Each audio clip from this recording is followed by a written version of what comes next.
Salamlayıram. Nigar xanım başda olmaqla bütün musiqiləri salamlayıram. Salih qardaşım, yaxın gəl yanımda dur biraz, zəhmət olmasa.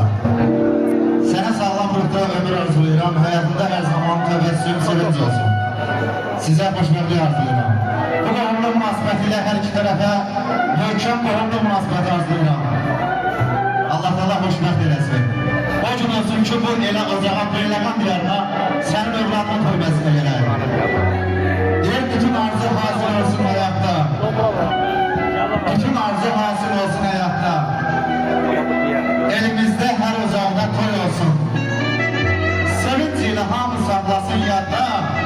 Bugün sizdə, sabah bizdə toy olsun.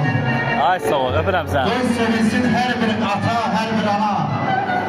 Musiqinin sədası yanana, şırtaq ağa verək zavana. Oynamağa növdə gözlə, toy olsun.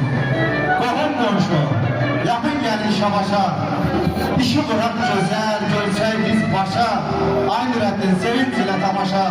Arzu edər, hər ocaqda toy olsun.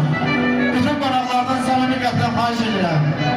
Bu gözəl cütlüyümüzün şərəflə gürültülü alqış sənalar gəlsin, xahiş edirəm.